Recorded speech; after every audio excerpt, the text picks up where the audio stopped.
What's up everyone, and welcome back to my Echoes of Time channel. Before we begin, please hit the subscribe button today. Let's get started.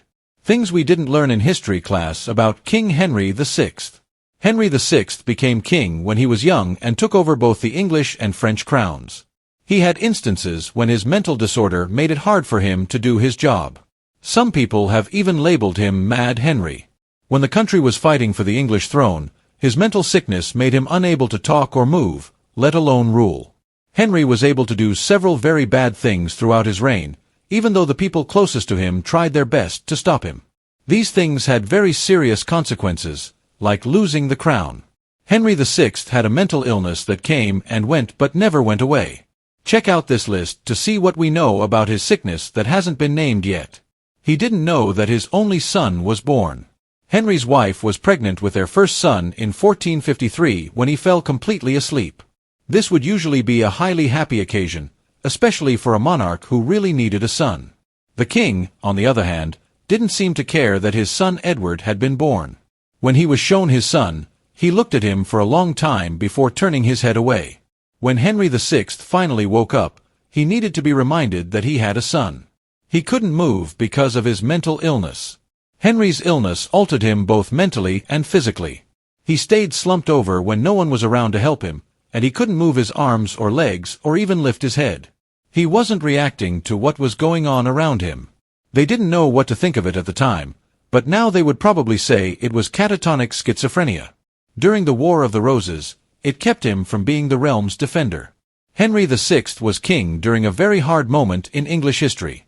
The War of the Roses was a massive fight between the houses of York and Lancaster over who should be the English king. Henry VI was in charge of the Lancastrian army for a short time. Richard, the Duke of York, became the protector of the realm during one of his spells.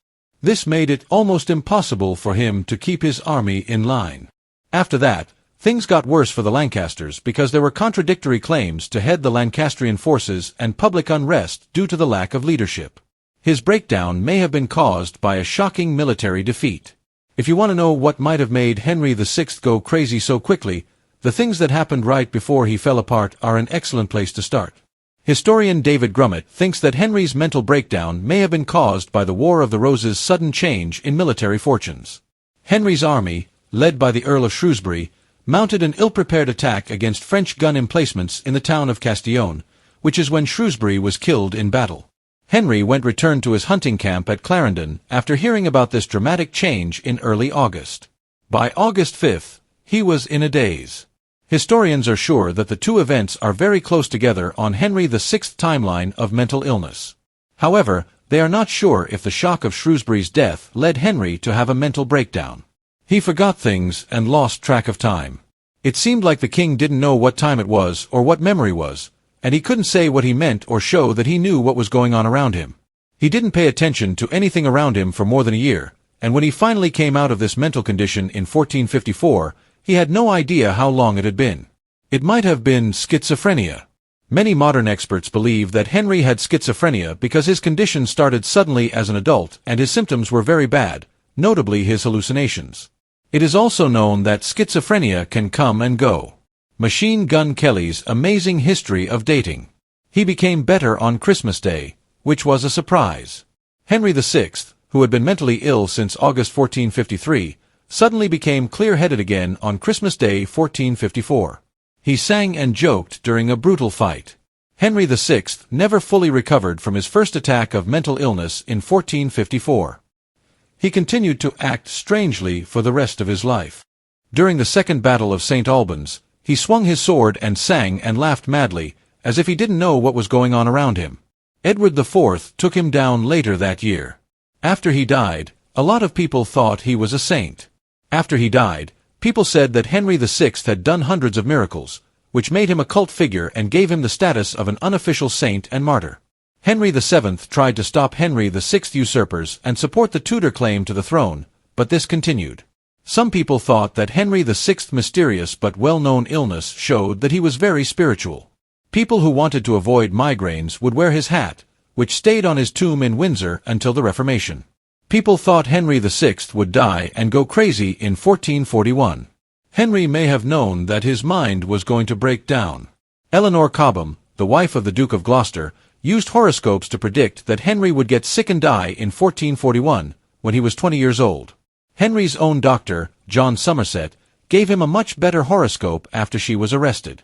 He could have gotten his grandfather's mental disease. Many members of the royal family knew all too well how unstable Henry's mind was.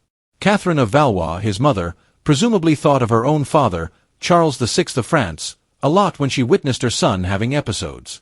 Henry VI may have inherited his disease because he also had occasional bouts of insanity. People thought he was unstable because he was born under the moon.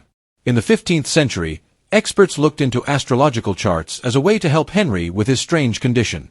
People thought that Henry VI had a phlegmatic constitution, which meant that he was watery, unstable, and feminine because he was born in December when the moon was full. They tried to fix this so-called phlegmatic issue by bleeding them and giving them warm chicken soup. His wife made decisions for him and was quite capable. Henry VI had been King of England since he was a little kid, but his French wife, Margaret of Anjou, helped him a lot while he was unable to do so. She was a beautiful and smart woman who ruled for Henry VI when he was sick. She put together her own army to protect her husband's and son's claims to the kingdom when his rule was in jeopardy. Even though Henry VI was eventually overthrown and killed, Margaret became quite well known. It let his 7-year-old son pick which prisoners of war to kill. Queen Margaret of Anjou, Henry VI's valiant wife, became the main military strategist for the Lancasters during the War of the Roses. She filled the gap created by his inability to lead Lancastrian armies. She was the one who came up with the idea to get Henry out of jail and have Richard of York killed. Another interesting thing she did was let her 7-year-old son decide how to kill 2 Yorkists who had been captured. King Henry VI, the boy king who took over both the English and French thrones during the height of the 100 Years' War, is one of the most tragic and misunderstood figures in English history.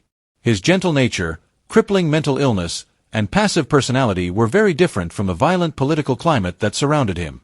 Most history lessons only talk about the Wars of the Roses, Henry's loss of land in France, and the rise of the Yorkist adversary Edward IV.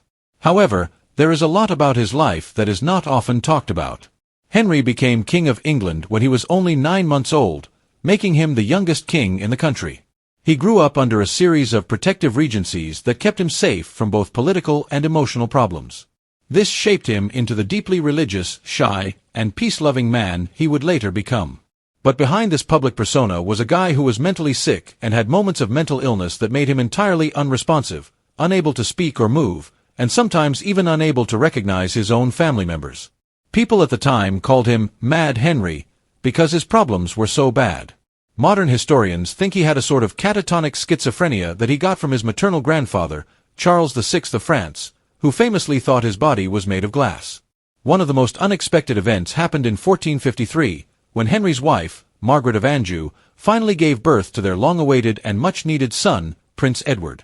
The birth should have brought comfort and political stability, but Henry was in a mental trance and couldn't even show the smallest hint of awareness when he looked at his newborn son.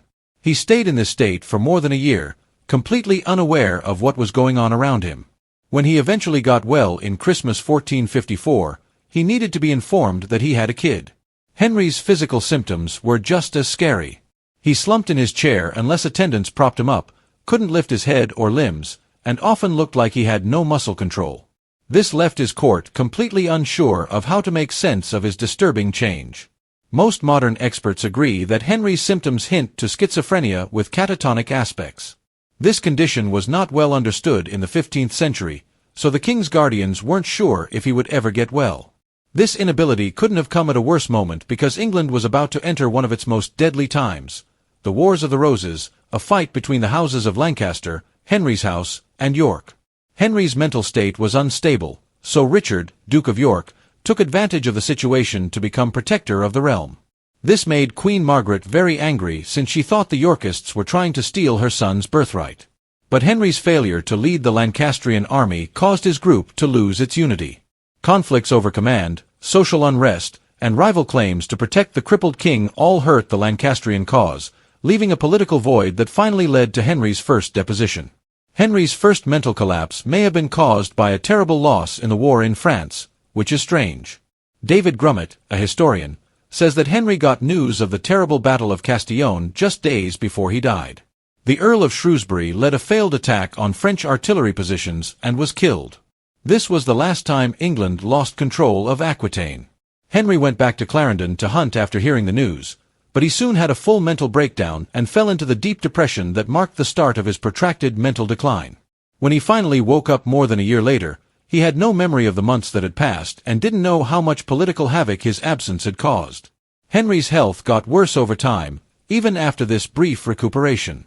He often acted in strange and scary ways. He only had brief moments of clarity, and there were many times when he looked to be out of touch with reality. During the Second Battle of St. Albans in 1461, Henry stood in the middle of a furious battlefield singing, joking, and swinging his sword without any fear. Soldiers on both sides were shocked by how happy the king was during such a deadly battle. His erratic behavior hurt his reputation and authority even more, especially when other claimants like Edward IV started to paint him as unsuitable to reign. But strangely, once Henry died, a lot of people were spiritually devoted to him. People thought he could work miracles, and pilgrims went to his tomb in Windsor to pray for healing. People felt that his hat, which was kept as a relic, could cure migraines.